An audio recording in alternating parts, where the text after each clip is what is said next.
예레미야 25장 12절에서 14절 말씀 보겠습니다. 예레미야 25장 12절에서 14절 말씀입니다. 여호와의 말씀이라. 70년이 끝나면 내가 바벨론의 왕과 그의 나라와 갈대아인의 땅을 그 죄악으로 말미암아 벌하여 영원히 폐허가 되게 하되, 내가 그 땅을 향하여 선언한다. 곧 예레미야가 모든 민족을 향하여 예언하고 이 책에 기록한 나의 모든 말을 그 땅에 임하게 하리라. 그리하여 여러 민족과 큰 왕들이 그들로 자기들을 섬기할 것이나 나는 그들의 행위와 그들의 손이 행한 대로 갚으리라. 아멘. 하나님이 예레미야를 통해서 유다의 멸망만 말씀한 게 아니고 바벨론의 멸망도 말씀하십니다. 아직 유다가 망하기도 전인데 바벨론의 멸망까지 말씀한다는 게 좀 놀랍지 않습니까? 이 바벨론이 이제 와가지고 유다를 쳐야 될 나라란 말이에요.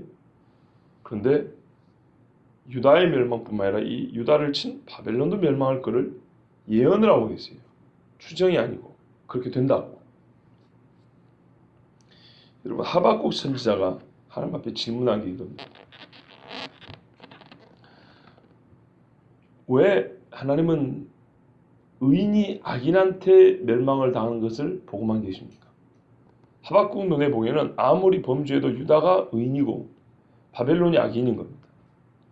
하박국 1장 13, 14절에 주께서는 눈이 정결하심으로 악을 참아보지 못하시며 패역을 참아보지 못하시거늘 어찌하여 거짓된 자들을 방관하시며 악인이 자기보다 의로운 사람을 삼키는데도 잠잠하시나이까. 주께서 어찌하여 사람을 바다의 고기 같게 하시며 다스린 자 없는 벌레 같게 하시나이까. 여러분, 바다의 고기 같게 한다. 그러니까 이렇게 사람들 이렇게 그물로 잡잖아요. 여기 잡히는 자가 되게 하십니다. 또 다스리는 자 없는 벌레. 다스리는 자 없는 벌레는 어떻습니까? 아무리 수가 많아봐야 오합지졸입니다. 수가 많으면 많을수록 잡는 사람한테 이룰 뿐이죠. 주인이, 즉 지도자가 없는 짐승들은 그래요. 요 근래 메뚜기, 새, 메뚜기도 곤충들을 비롯해서 수많은 막 때가 나타나가지고 도시에도 나타나면 쓸고 한다 그러죠. 이거는 심각한 겁니다. 왜냐하면 곤충이 때로 나타나가지고 논밭을 쓸고 가는 경우가 있어요. 그거는 먹을 걸 찾아간 겁니다.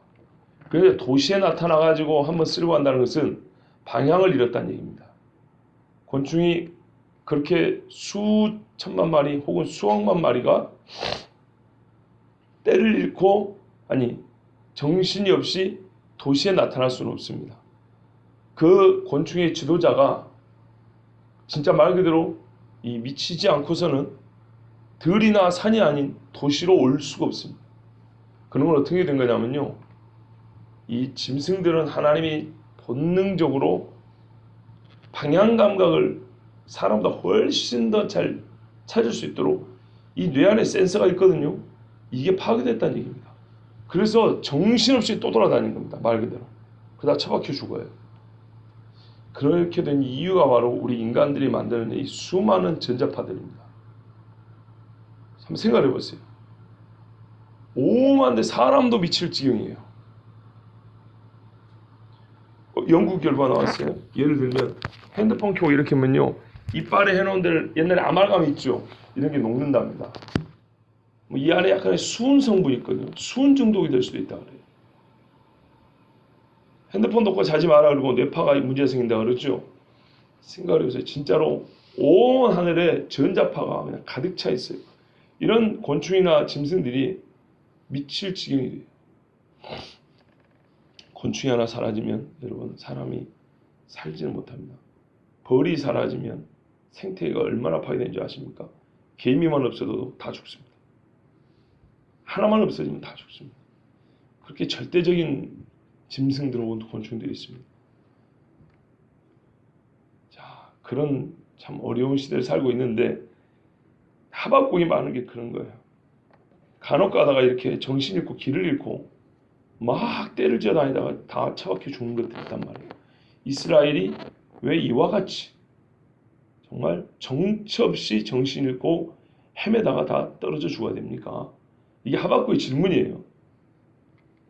그때 하나님이 뭐라 그러냐면 기다려라 그랬어요.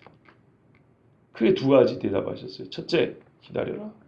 때가 되면 내가 왠지 알 것이다. 두 번째, 교만한 자는 죽을 것이지만 의인은 믿음으로 살리라. 그때 이 말씀 주신 거예요. 진짜 의로워? 그러면 이 환난 중에 그 사람은 내가 지켜낸다. 봐라 그랬어요. 자, 그런데요. 어쨌거나 하나님이 하박국을 통해서 보여주셨잖아요. 그렇죠? 하박국이 예레미야보다 조금 뒤에 사람. 비슷한 시기인데 조금 뒤입니다. 자, 그러면 하나님이 이 이스라엘을 멸망시키는, 유다를 멸망시키는 바벨론을 내가 또 멸망한다, 멸망시킨다. 그걸 언제 얘기하셨냐면 예레미야보다 더 앞에 이사야 때 말씀이었어요. 이사야 12, 13, 13장, 14장 보면 이 바벨론의 멸망이 나와 있는데 이때는요 바벨론이 다시 일어나기도 전이에요. 나라가 이제 막 일어날까 말까 하는 히스기야 때라고요. 그때 뭐라고 그랬냐면요, 아모스의 아들 이사야가 바벨론에 대하여 받은 경고라. 자, 중간중간에 읽어드릴게요. 우리가 먼 나라에서 하늘 끝에서 왔으며 곧 여호와와 그의 진노의 병기라 온 땅을 멸하려 함이로다.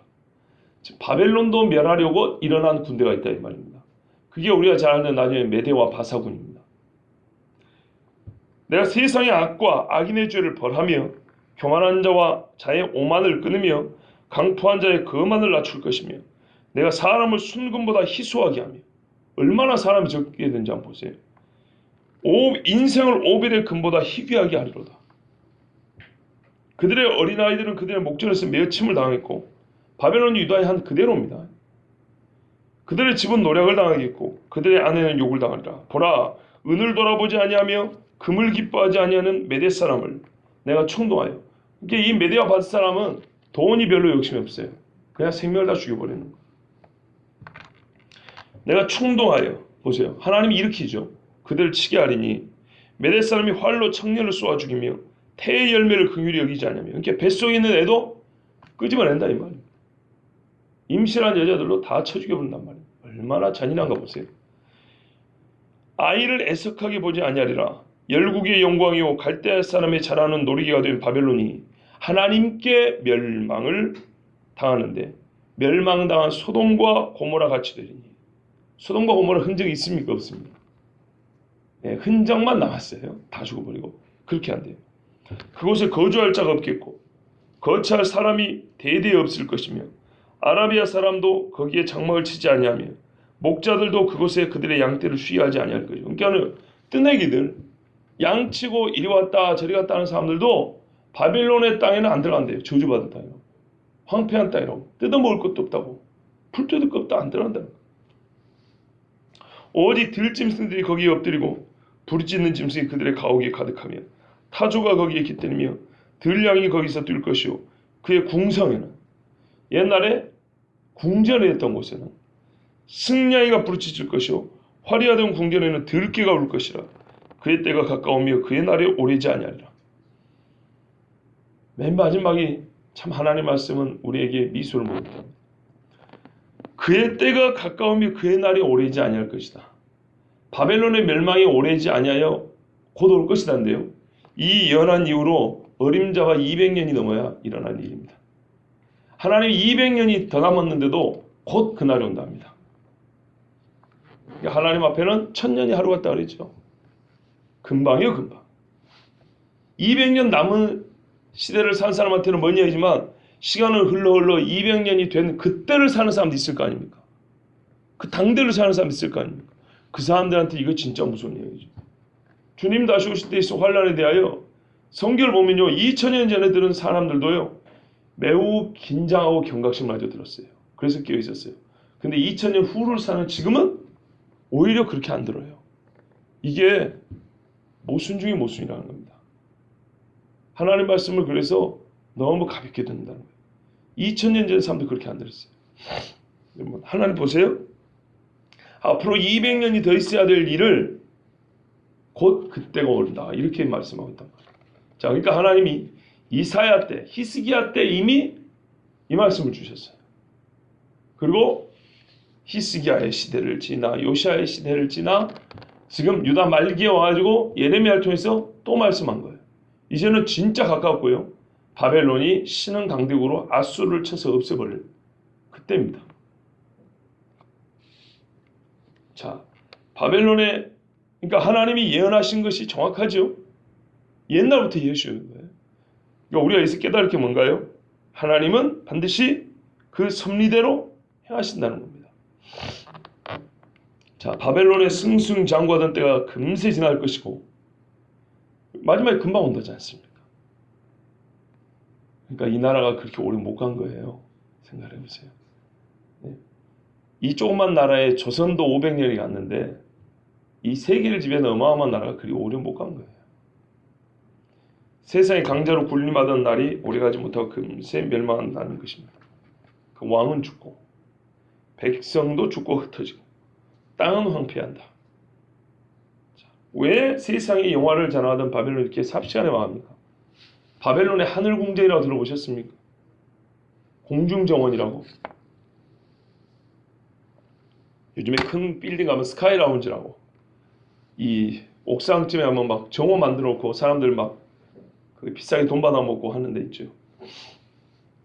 그런 게 바벨론에 있었어요. 그 정도 수준이 아니에요. 바벨론은요, 성내 도시 하나를 한 바퀴 돌려면 몇 시간이 걸리는지 몰라요. 어마어마하게 커요. 네, 둘레가 수십 킬로예요. 성벽이 몇 미터라고 그랬습니까? 전차가 한 두세 대가 교행하고도 남을 정도로 이렇게 넓어요. 성벽이. 그것도 더블로 되어 있다고 그랬어요. 그런데 그 성 안에 이 바벨론 왕이 각국에서 데리고 온 자기 부인들을 즐겁게 해주려고 밖에 잘 못 나가니까 안에다 정원을 만들어줬는데 땅 위에 띄워가지고 공주에다 만들어줬어요. 얼마나 대단한가 봐보세요. 띄워서 공주에 만들어줬는데 거기에 있을 게 다 있어요. 네? 요즘 말로 폭포에 호수에 악어도 키워요. 그렇게 멋지게 만들어 놓은 게 공중정원입니다. 거의 지금 전설로 내려오는 이야기입니다. 말이죠. 전설 같은 이야기로 멋들어지게 만들어 놓은 데가 바벨론이라는 도시예요. 근데 그게요, 한 방에 무너졌어요. 왜요? 우리 말씀해야죠. 그들의 죄악으로 말미암아. 죄는 가장 아름다운 것도 제일 추하게 만들고요. 가장 강한 것도 가장 약한 것처럼 하루아침에 무너뜨린 게 죄입니다. 갈대아 사람들이 알았어야 했어요. 자기 힘과 권세로 나라들을 정복하고 사람들을 종삼았던 것이 아니고 자기들은 잠시 하나님의 심판의 도구였다는 걸 알아야 돼요. 하나님이 심판의 도구로 쓰려니까 우리를 그렇게 강하게 하신 거고 가는 데마다 적들을 물리치게 한 것이지 자기들의 힘으로 된 건 아니었어요. 바벨론이 일어나기 전에 아수르라는 대제국이 있었습니다. 힘으로 아수르를 이기기 어려웠습니다. 그런데 기가 막히게 아수르를 무너뜨렸단 말이죠. 그러니까 이때 하나님이 쓰려고 일으켰는데 그 사람들은 자기 힘과 권세로 그런 줄 알았어요. 나아지 봐보세요. 느부갓네살 왕이 내 힘과 권세로 미쳐버렸잖아요. 예, 그걸 깨달아야 되는데 못 깨달았어요. 그 사람들은 하나님의 성전의 기명까지 가져와서 술퍼 마실 정도로 교만하고 악했어요. 아시는데 벨사사 왕이 그랬죠. 벽에 하나님의 소에 갇혀 글 썼죠. 그래서 하나님의 진노를 피할 수 없었어요. 교만해서 하나님을 부정했고 하나님의 백성을 멸시했어요.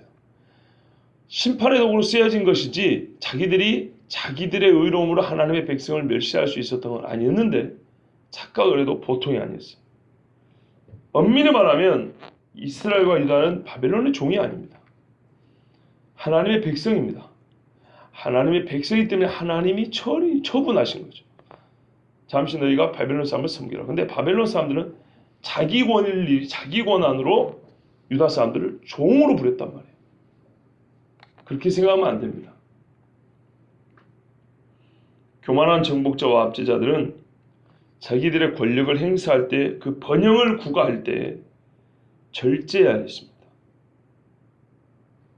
그렇지 아니하면 본인들도 똑같이 순환과 고초의 차례가 돌아오기 마련입니다. 지금 봐보세요, 여러분. 일본이 중국, 한국, 베트남을 비롯한 필리핀 비롯한 이 아시아 국가들을 막 정복을 했죠. 훗날 어찌 될 것 같습니까? 이후에도 일본이 그렇게 할 수 있을 것 같습니까? 어렵습니다. 오히려 거꾸로 될 가능성이 큽니다. 세계가 돌아가는 걸 보세요. 중국이 저렇게 강해질 줄 누가 알았습니까? 옛날에 중국은 인구가 많았지 기술이 경제력이 그렇게 안 됐습니다. 그런데 지금 보세요. 중국이 일본하고 한번 붙어보자 그러죠. 일본의 해군력이라는 것은 전 세계적입니다.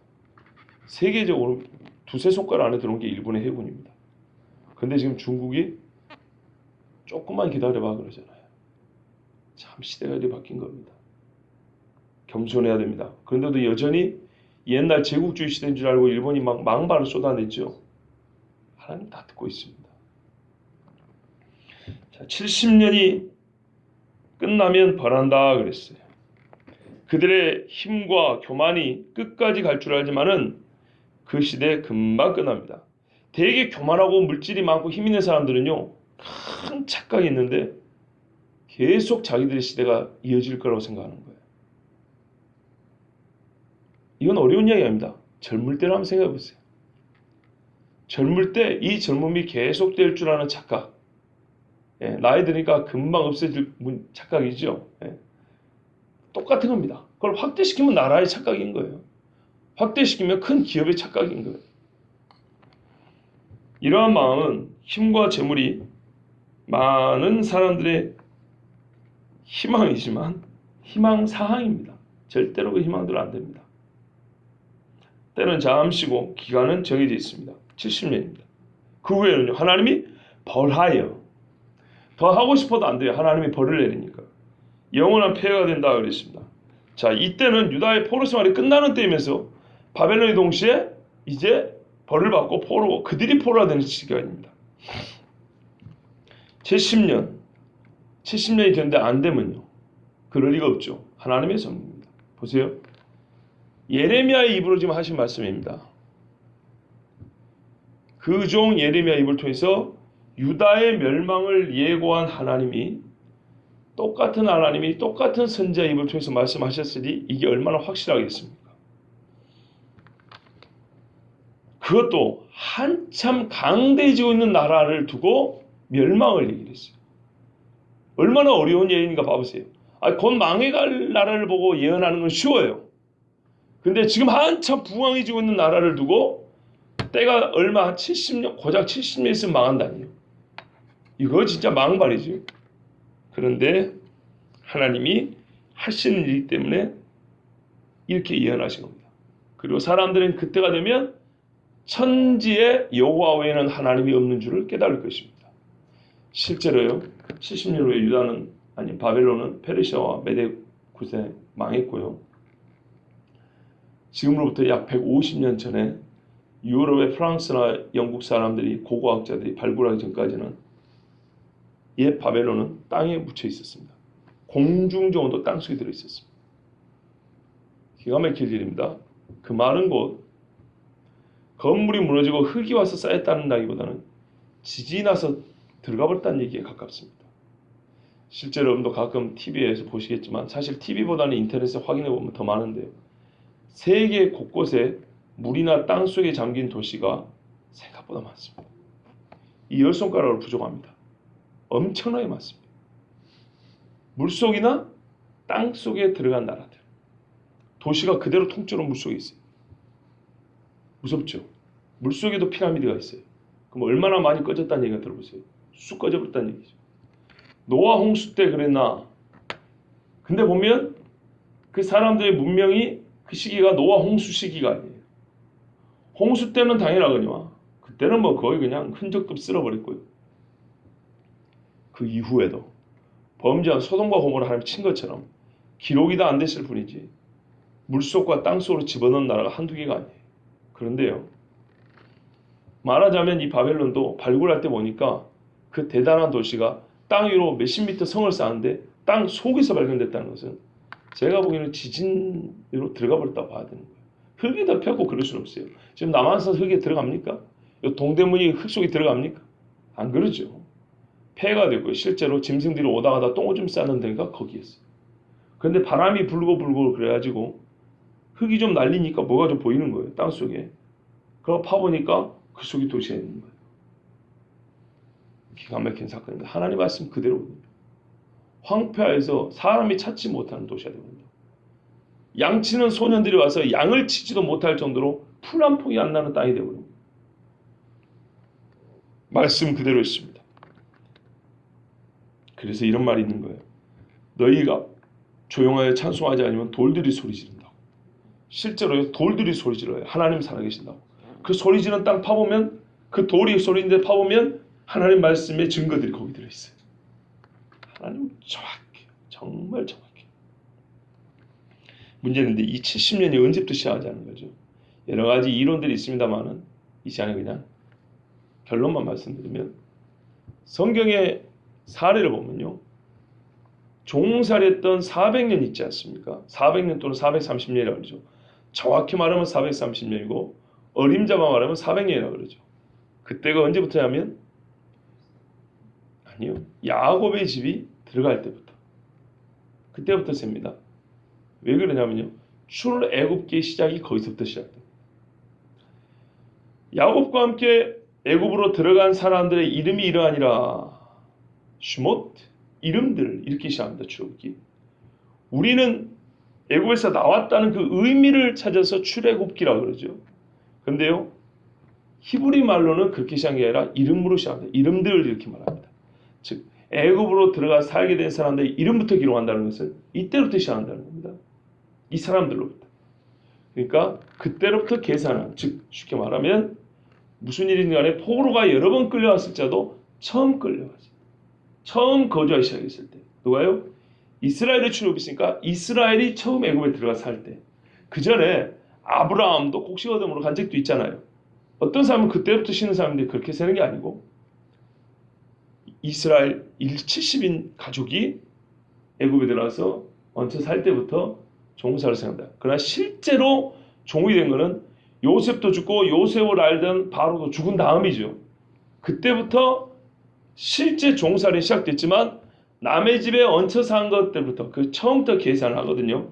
그래서 70인 가족이 애굽에 들어갈 때부터 계산한 것처럼 마찬가지로 유다가 이 바벨론의 포로를 3차 내지 4차 끌려갑니다. 그러면 마지막 끌려갔을 때부터 계산한 게 아니라 처음 끌려갔을 때부터. 그게 약간 차이가 있지만 605년 어간됩니다. 어떤 분은 609년, 606년, 7년 말할 수도 있는데요. 이제 좀 안정적으로 한 605년 얘기합니다. 그러면 페르시아의 고레스 왕이 누굽니까? 벨사사 왕을 치고 바벨론을 멸망시킬 때가 539년입니다. BC는 거꾸로 세는 겁니다. 605년에서 539년 빼면 한 66년, 67년 됩니다. 양 끄트머리 포함해 6, 7년 됩니다. 그리고 고레스가 유다 사람들은 돌아가라 그러죠. 예.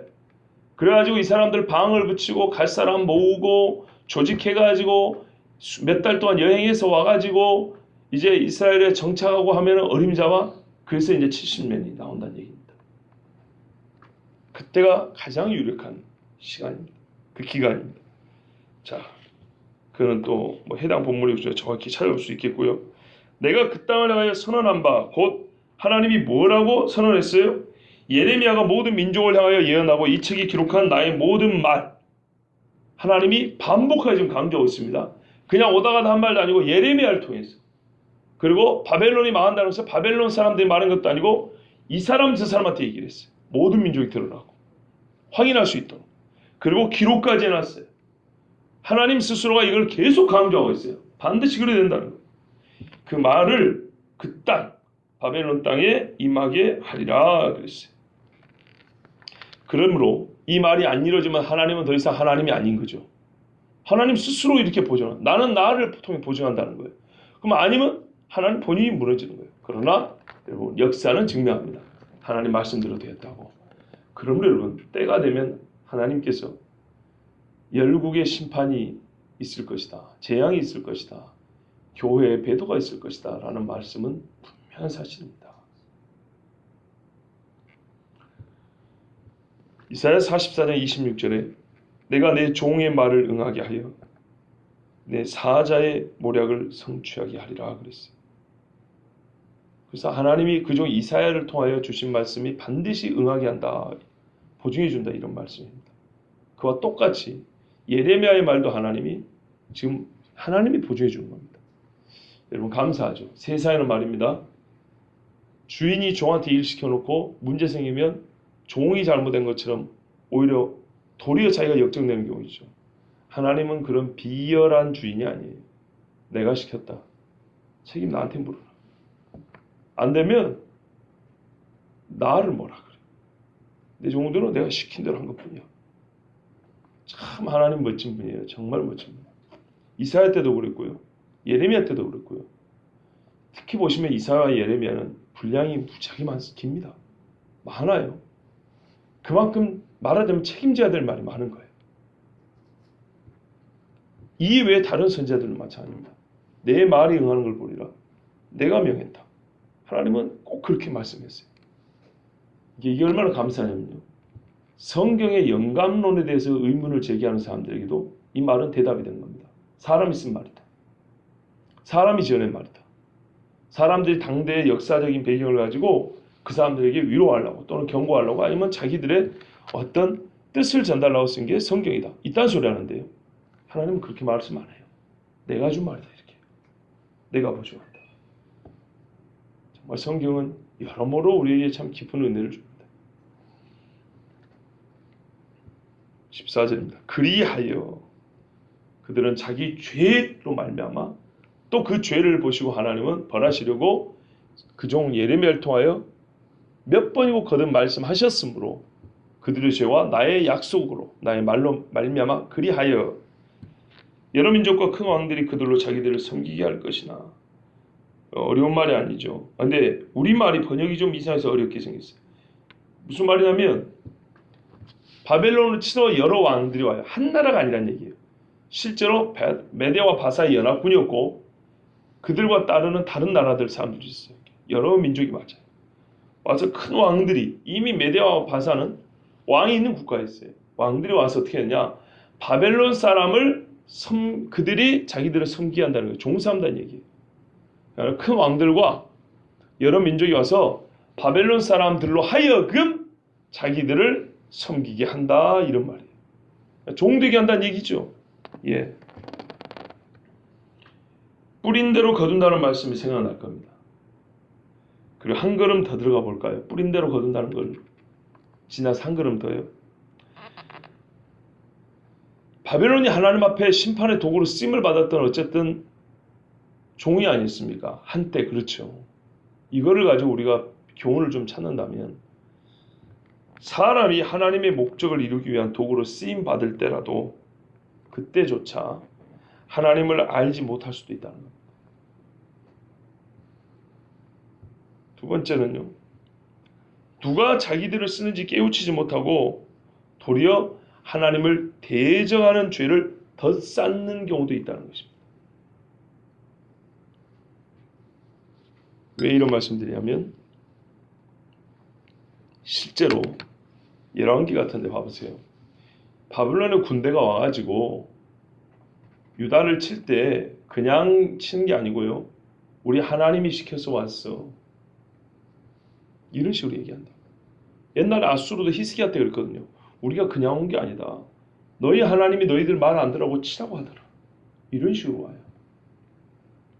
그러면 유다인은 깨달아야 되고 그들을 쳤던 아수르나 바벨론은 자기들 입으로 그랬으니까 하나님이 그렇게 시켰다는 것에 대하여 자기들 겸손해야 되겠죠. 그리고 특히 바벨론은요. 나중에 어떤 사람을 만나요? 다니엘을 만나잖아요. 다니엘을 통하여 느부갓네살 왕도 나중에 마지막에 다리오 왕까지도 하나님을 알게 되잖아요. 그가 어떤 분인지.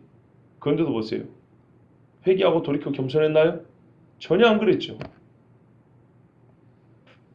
그래서 하나님의 도구로 쓰임을 받으면서도 하나님을 알지 못하는 수가 있고 또 하나님을 대적하기까지 해서 도구로 쓰임을 받는 동안 오히려 죄를 더 쌓아서 망할 이유를 더 갖추는 이 모순되는 일이 우리 인간에게 있다는 거예요. 예를 들어볼까요? 목사들 중에 지옥 가는 사람이 꽤 많은데요. 하나님의 도구로 쓰임을 받으면서 자기는 하나님 몰라요. 성경 가지고 설교하니까 듣는 이 중에는 은혜가 되는 사람이 있고 듣는 이 중에는 구원받은 사람이 있어요. 바울도 그랬잖아요. 내가 남에게 복음을 전하고 구원한 후에 나는 버림을 받을까 두렵다. 그런 사람이 있다는 거예요. 그냥 이거는 단순한 염려가 아니에요. 그러니까 있다는 거예요. 바울과 같이 선교했던 사람들, 선교사들. 바울과 같이 선교사에 그랬어요. 그래서 같이 교육 개척됐어요. 제자들도 양생해 났어요. 그런데 시간이 10년, 20년 지난 다음에 나는 이제 세상이 좋아. 바울 선생 혼자 하시오. 그게 소위 사명의 때가 다 된 게 아니라 진짜 세상이 좋아 가버린 거예요. 그런 사람 어떻게 합니까? 꼭 그렇게 되는 경우. 또는요, 거짓 선장을 목회한다고 섰는데 거짓말만 했어요. 실수도 아니고 의도적으로. 요즘 신학교에서 배운 대로 하면은 제가 보기에는 대부분 그렇게 됩니다. 제가 여러분한테 지금 이런 위험, 아까도 성경 영감에 관해서 했던 말씀도 있잖아요. 이것이 지금 현재 신학교에서 있는 일입니다. 있는 일이라고요. 제가 안 다녔지 않습니까? 그대로 배워갖고 그대로 믿는 목사들이 얼마나 많은지 아세요? 설교 시간은 그렇게 말 안 해요. 설교 시간에만 하나님께서 베드로를 선지자를 통하여 말씀하셨고 또 베드로는 주님이 오라고 해서 무리를 걸었습니다. 설교 시간에만 그래요. 지그들끼리 있을 때는 그런 말 안 해요. 안 믿어요. 그래서 목회 사역을 도구로 쓰임을 받는지 아닌지 모르겠지만 쓰임을 받는다 하더라도 쓰임을 받을수록 자기 죽을 죄는 더 쌓아가는 거예요. 이게 지금 온 땅에서 일어나는 실제 이야기입니다. 실제 이야기. 간혹 여러분 혹시 시간이 되시면요. 신학교들 한번 찾아다녀 보세요. 교심을 빼꼼 밀고 들어가서 한번 들어보세요. 한 번 갖고는 좀 그러고요. 몇 차례를 가다 보면 대충 확인하게 될 겁니다. 아니 학생들 수련회를 절로 가고 막 카톨릭 수도원 가고 뭐 그런다는데 기가 막힙니다. 참말로. 여러분 이때 하나님을 대적하는 것, 하나님 앞에 죄를 쌓는다는 것은 도구로 쓰이는 자가 타인에게 어떤 행동과 자세를 취하는지 보면 알 수 있습니다. 아까 말씀드렸죠. 바벨론이 비록 유다를 멸하고 그들을 데려서 종을 삼았지만 너희는 내 종이다 이렇게 생각하면 안 돼요. 하나님의 징벌로 말미암아 너희가 망하고 우리를 섬기게 됐다. 그러니까요. 겉보기는 종살이를 시키더라도 인자와 긍휼의 마음도 가져야 돼요. 왜? 때가 되면 돌이킬 거잖아요. 그거 하나님의 언약 백성이잖아요. 그리고 하나님의 언약대로 된 거니까 본인들은 겸손해야 돼요. 그런데 완전히 자기 힘으로 하나님이 어디 있어 하는 식으로 막 후려버린 거예요. 후려치는 것처럼 사람을 그렇게 다스렸단 말입니다. 그러면 그것은 하나님이 그들을 심판할 근거가 됩니다. 자, 그래서 그들은 스스로 우리도 하나님의 종입니다 라고 인정해야 되는데 그것을 부정해버린 겁니다. 우리는 하나님의 종이 아니야 이런 식으로 말한 것과 같이 된 겁니다. 그러니 역시 그 입과 행동의 열매를 그들의 열매를 그들 자신이 먹게 됩니다. 여러분 한마디로 요약하겠습니다. 오늘 하나님께서 예레미야를 통하여 바벨론에 주신 이 경고의 말씀은 아주 오래전 지금으로부터 그러니까 이때로부터 약 1500년 전에 참 하나님의 사람이 했던 말과 같습니다. 즉 믿음의 조상 아브라함이 하나님께 호소했던 말과 같습니다. 하나님에 대한 믿음과 이해가 동일하다는 뜻입니다. 그때의 하나님이 지금의 하나님과 여전히 똑같이 말씀하신 겁니다. 아브라함이 이렇게 말했어요. 소돔과 고모라 롯이 있었기 때문에 이렇게 말했어요. 주께서 이같이 하사 의인을 악인과 함께 죽이심은 부당하며 의인과 악인을 같이 하심도 부당하니이다. 세상을 심판하신 이가 정의를 행하실 것이 아니니까. 하나님은 그 말에 대해서 아니라고 말하지 않았어요. 맞다 그랬어요. 그래서 그런 거예요. 그러면 의인을 찾아봐라. 그때 하나님 지금 하나님입니다. 세상을 심판한 하나님은 의인과 악인을 똑같이 처우하잖아요. 유다가 악인이 되었기 때문에 하나님 앞에 벌을 받은 거고 바벨론이 악을 쌓았기 때문에 심판을 받게 되는 겁니다. 그러나 그들 중에 의로운 자가 있다면 그는 믿음으로 말미암아 살 것입니다. 하나님의 때가 되면 건집을 받을 것입니다. 하나님은 어제나 오늘나 동일하시고 똑같은 분이시고 같은 말씀, 같은 성취를 보여주시는 분입니다. 여러분, 그러므로 이 시대 우리에게 주신 말씀도 똑같습니다. 하나님은 의인과 악인을 가린다고 했고 예수님 그랬죠. 가른다고 분명히 그랬어요. 심판하신 이는 정의로워서 믿는 자와 믿지 않는 자를 가릴 것이고 믿는 자는 환난 중에도 건지실 것이고 여호와를 사랑하는 자는 정말 이 흙구덩이 속에서도 건지셔서 영화롭게 들어 올리시는 분이 하나님이십니다. 그러므로 어려운 세상을 살고 있지만은 더욱 믿음을 가지시고 겸손히 주를 경외하는 우리 모두가 되길 바랍니다.